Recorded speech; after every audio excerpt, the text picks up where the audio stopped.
Hello friends, இன்றைக்கி எங்கள் பேரன் ஹாஸ்டல்லேருந்து வீட்டுக்கு வந்திருக்கான். என்னால் முடிஞ்சது என்ன செஞ்சுருக்கேன்னு பாருங்கள்.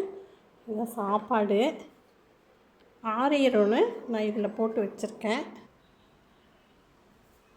சாம்பார் செஞ்சு வச்சுருக்கேன், முருங்கைக்காய் சாம்பார் செஞ்சு வச்சுருக்கேன்.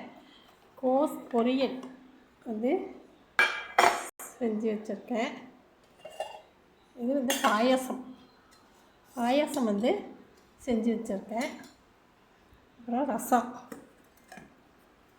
ரசம் செஞ்சு வச்சுருக்கேன். வடகம் பொரித்து எடுத்து வச்சுருக்கேன் பாருங்கள். வடை செஞ்சு எடுத்து வச்சுருக்கேன். கொஞ்சம் தாங்க செஞ்சுருக்கேன், அவ்வளோதான் சாப்பிடுவாங்க. நான் வந்து கொஞ்சம் இது வந்து நரப்பாக கடலைப்பருப்பை அரைச்சிட்டு செஞ்சுருக்கேன்.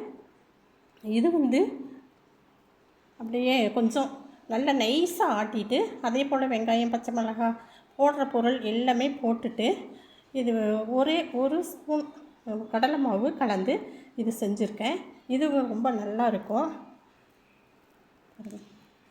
ஒரு கையில் அப்படி போடும் பொழுதே எவ்வளோ நல்லா வந்திருக்கு. மேலேயும் நல்லா மொறுமொறுன்னு இருக்கும், உள்ளேயும் வந்து நல்லா சாஃப்டாக இருக்கும்.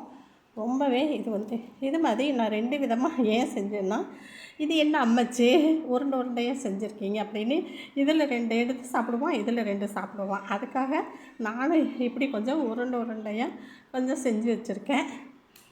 இவ்வளோதாங்க. இந்த வீடியோ பிடிச்சிருக்குன்னு நினைக்கிறேன். அடுத்த வீடியோவில் பார்க்கலாம்.